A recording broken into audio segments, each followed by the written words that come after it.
సాధారణంగా మనం ఎక్కువగా వినపడే పదాలేంటంటే, అడవిలో ఉండే జంతువులు, అడవి కుక్కలు లేకపోతే అడవి నక్కలు ఇలా చాలా రకాల పేర్లు వింటాం. కానీ కొత్తగా నందిగామలో అడవి ఆవులనే పేరు వినబడుతుంది. ఈ పేరు విని చాలామంది షాక్ అవుతున్నారు. ఏకంగా డిప్యూటీ స్పీకర్ రఘురామకృష్ణరాజు కూడా ఆ పేరు మొదటిసారి వింటున్నట్టు అసెంబ్లీలో మాట్లాడారు. అసలు ఏంటి నందిగామలో ఈ అడవి ఆవుల వల్ల చాలామంది రైతులు నష్టపోతున్నారు, ఇబ్బందులు గురవుతున్నారు. దీనిపై మనతో మాట్లాడడానికి ఎమ్మెల్యే తంగిరాల స్వామి ఉన్నారు. మేడం ఏంటంటే మేము కూడా మొదటిసారి ఆ పేరు వింటున్నాం. మొన్న అసెంబ్లీలో మీరు మాట్లాడినప్పుడు కూడా డిప్యూటీ స్పీకర్ గారు కూడా నేను కూడా మొదటిసారి వింటున్నాను అన్నారు. ఏంటి ఈ అడవి ఆవులు ఏంటి? రైతులు చాలా ఇబ్బందులు పడుతున్నారు ఏంటి మేడం? నందిగాంకే ప్రత్యేకంగా ఉన్న సమస్య అండి ఈ అడవి ఆవుల సమస్య. ఒకప్పుడు తప్పిపోయిన అంటే ఇక్కడ నందిగాం ప్రాంతం చంద్రపాడు మండలంలో ఎక్కువగా నదీ పరివాహక ప్రాంతంలో ఉంటాయి. అక్కడ లంక అడవులు ఉంటాయండి. ఈ తప్పిపోయిన ఆవులు వెళ్ళి అక్కడికి వెళ్ళి అవి అభివృద్ధి చెందటం ఈ సమస్య ఎక్కువగా ఉంది. ఇది మొట్టమొదటి నేను విన్నా కూడా షాక్ అయ్యాను. కానీ ఆ సమస్య తీవ్రత విన్నప్పుడు చాలా బాధ అనిపించింది. ఆ గ్రామంలో ఎక్కువగా సన్నకారు రైతు ఉంటారండి. ఇవి మార్నింగ్ అంతా కూడా లంకలో ఉంటాయి, అడవుల్లో ఉంటాయి. సాయంత్రం నైట్ అయ్యేసరికి వాళ్ళ పొలాల మీద దాడులు చేస్తూ వాళ్ళు వేసిన పంటను పీకేస్తున్నాయి, కొరికేస్తున్నాయి, మొత్తం కూడా లాగేస్తున్నాయి, ధ్వంసం చేస్తున్నాయి. ఈ సాధారణ ఆవుల కంటే కూడా ఎక్కువ చాలా హైట్ ఉంటాయి. మీరు కొంతమంది చూసే ఉంటారు మీడియా మిత్రులు. ప్లస్ ఫాస్ట్గా ఉంటాయి, మనుషులతో సహజంగా ఉండవు కాబట్టి చాలా ఫాస్ట్గా వేగవంతంగా ఉంటే దూకుడుగా ఉంటాయి. సో వాటిని ఎదుర్కోవడం కూడా చాలా కష్టంగా ఉంది రైతులకి. సో రాత్రిపూట గుంపులుగా ఉండాల్సి వస్తుంది. ఒంటరిగా ఉంటే మాత్రం కొంచెం వాళ్ళని అటాక్ చేసేసే ప్రమాదం ఉంది.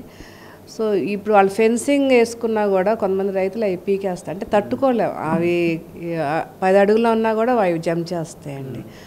ఇవి దాదాపు మొన్న రిపోర్ట్లో చూస్తే 1500 ఆవులు అడవుల్లో ఉన్నాయి. అంటే భవిష్యత్తులో ఇంకా సంతానం ఎక్కువ అయితే ఇంకా వేలకైతే మాత్రం చాలా కష్టంగా ఉంటుంది. ఈ సమస్య తెలుసుకొని మేము అసెంబ్లీలో మాట్లాడటం జరిగింది. ఎందుకంటే గతంలో కూడా మేము ఆ ఊళ్ళకి వెళ్ళినప్పుడు ఫస్ట్ రైతులు చెప్పేది ఈ సమస్య, అడవి ఆవుల సమస్య మేడం, దీన్ని ఎట్లా నివారించాలి, కలెక్టర్ గారి దృష్టిలో పెట్టండి అని. గతంలో మొన్న ఒక ప్రోగ్రాంకి దేవినేని ఉమా గారు వచ్చినప్పుడు కూడా రైతులందరూ కలిసి చెప్పడం జరిగింది. సార్ ఆ రోజు మరి కలెక్టర్ గారితో మాట్లాడి మీరు అందరూ కూడా వెళ్ళి విజిట్ చేయండి అన్నారు. సో ఇది మాత్రం చాలా సమస్య అంటే వినడానికి మనకు చిన్న సమస్యగా ఉంటుంది, కానీ అక్కడ వాళ్ళు ఎదుర్కొంటుంది మాత్రం తీవ్ర సమస్య. ఇది మేము అసెంబ్లీలో మాట్లాడటం, కలెక్టర్ గారు కూడా వెంటనే స్పందించడం, వాళ్ళు ఒక టీమ్గా ఫారెస్ట్ టీంతో వచ్చారు, అంతా విజిట్ చేశారు, రిపోర్ట్ తీసుకున్నారండి. మెయిన్ ఏంటంటే అక్కడ వాటిని ఎలా కంట్రోల్ చేయాలి, అవి మనుషుల మధ్య రాకుండా ఏ విధంగా మెజర్స్ తీసుకోవాలో ఆలోచించారు. సోలార్ అది ఫెన్సింగ్ వేద్దాం అనుకున్నారు, కానీ అది కూడా మళ్ళీ అది తట్టుకుంటే అంటే అవి దూకుడుగా ఉన్నాయి కాబట్టి అది కూడా ఆగుతుందో లేదని కలెక్టర్ గారు ఆలోచించారు. కొంతమంది రైతులు విల్లింగ్గా ఉన్నారు తీసుకెళ్ళటానికి ఆవుల్ని, కాకపోతే అవి టేమ్ చేయాలండి. అంటే జాగ్రత్తగా మళ్ళీ వాటిని శిక్షణ అంటారు, టేమింగ్ ఉంటుంది కదా, అది చేయాలి. లేకపోతే కొంతమంది ఏమో గోశాల నిర్మించి మాకు అప్పగించండి మేము నిర్మిస్తాం అంటున్నారు. సో ఇవి చాలా కొన్ని ఐడియాస్ ఉన్నాయి. ఏదేమైనా సరే ఆవుల నుంచి రక్షించడం అనేది మా ప్రధాన కర్తవ్యం. తప్పకుండా మళ్ళీ రేపు కలెక్టర్ గారి మీటింగ్ ఉంది, మళ్ళీ నేను దీని మీద దృష్టి పెడతాను, ఆ దృష్టికి తీసుకెళ్తాను అండి. అంటే పట్టుకోవడానికి సాధ్యం అవుతుందా మేడం? అంటే వాటిని జనరల్గా పట్టుకోవడానికి అవుతుందా? కాకపోతే కొంతమంది నిష్ణాతులు ఉంటారు కదా, ఇప్పుడు ఎద్దుల పోటీలు కానీ చాలా మంచి బ్రీడ్, అది కొంతమంది చెప్తున్నారు చాలా మంచి బ్రీడ్, ఒంగోలు జాతి ఏ విధంగా ఉంటుందో అంత మంచి బ్రీడ్ ఉంది అక్కడ.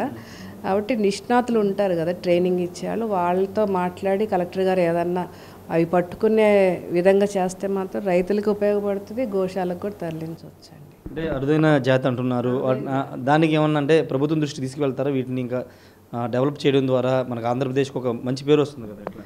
తప్పకుండా ఆల్రెడీ నేను అసెంబ్లీలో మాట్లాడాను, కలెక్టర్ గారి దృష్టికి వెళ్ళింది. కలెక్టర్ గారు కూడా గవర్నమెంట్కి రిపోర్ట్ రాస్తా అన్నారు. సో ఇది చర్యలు తీసుకుంటారని నేను ఆశిస్తున్నాను అండి. అంటే రాత్రిపూట చాలా పెద్ద మొత్తంలో పంట నష్టానికి గురవుతున్నటువంటి సిచ్యువేషన్, రైతులకి ఎలాంటి భరోసా ఇస్తారు? రైతులకు ఇచ్చే భరోసా అదే ఆల్రెడీ గవర్నమెంట్ దృష్టిలో ఉంది కాబట్టి తప్పకుండా వాటిని కంట్రోల్ చేసే చర్యలు వేగవంతంగా గవర్నమెంట్ తీసుకుంటుందని మేము ఆశిస్తున్నాం. కలెక్టర్ గారు మాత్రం దీన్ని చాలా ప్రెస్టీజియస్గా తీసుకున్నారు, ప్రతిష్టాత్మకంగా తీసుకున్నారండి. కొంతమంది రైతులు వాటిని పట్టుకుంటే మనుషులు కూడా చనిపోతారని వాళ్ళు కూడా మాట్లాడుతున్నారు. అది ఇందాక ఏదైతే చెప్పానో మనుషులతో సహజనం లేవు వాటికి, మనుషులు అంటే ఎవరో తెలియదు వాటికి. సో మనుషులు చూడగానే అది వేరే జంతువు అనుకొని దాని మీద అటాక్ చేస్తున్నాయి. వీటిని కంట్రోల్ చేయటం అనేది ఒక క్లిష్టమైన పని అయినా కూడా కొంతమంది ట్రైనీస్ ఉంటారు కాబట్టి వాళ్ళని పిలిపించి అవి పట్టుకునే విధంగా మేము కృషి చేస్తాం. లేకపోతే ఫెన్సింగ్ అన్న కొన్ని ఆప్షన్స్ పెట్టుకున్నామండి. వీటిలో ఏదైనా మేము దాన్ని అమలుపరిచి తప్పకుండా రైతులకైతే ఈ సమస్య నుంచి పరిష్కారం లభించే విధంగా కృషి చేస్తామండి. Thank you. మొత్తంగా అయితే రైతులకి ఈ సమస్య నుండి పరిష్కారం చూపిస్తామని చెప్తున్నారు. ఇప్పటికే ప్రభుత్వం దృష్టికి తీసుకువెళ్ళి అసెంబ్లీలో కూడా మాట్లాడాము. కలెక్టర్ వచ్చి ఒక రిపోర్ట్ కూడా సిద్ధం చేశామని చెప్తున్నారు. అంటే ఎక్కడ ఆంధ్రప్రదేశ్లో కానీ ఇతర రాష్ట్రాలు ఎక్కడ కూడా లేని ఒక అరుదైన జాతి ఇది. ఖచ్చితంగా దీన్ని కాపాడుకోవాల్సిన అవసరం ఉంది. కాకపోతే మనుషులు దాన్ని కంట్రోల్ చేయలేరు. కొంత శిక్షణ ఉన్నవాళ్ళు లేకపోతే వాటి మీద అవగాహన ఉన్న వాళ్ళు మాత్రమే దాన్ని కంట్రోల్ చేయగలరు. దానికి అనుగుణంగా చర్యలు అయితే తీసుకున్నాం. రైతులకు ఎక్కడ నష్టం లేకోకుండా అన్ని జాగ్రత్తలు తీసుకుంటున్నామని ఎమ్మెల్యే తంగిరాల సౌమ్య చెప్తున్నారు. కెమెరా పర్సన్ శ్రీనివాస్తో రాజేష్ RTV నందిగామ నుండి. మరిన్ని వీడియోస్ కోసం ఛానల్ ని సబ్స్క్రైబ్ చేయండి. లేటెస్ట్ అప్డేట్స్ కోసం వాట్సాప్ ఛానల్ ని ఫాలో అవ్వండి. ఆ లింక్ డిస్క్రిప్షన్ లో ఉంది.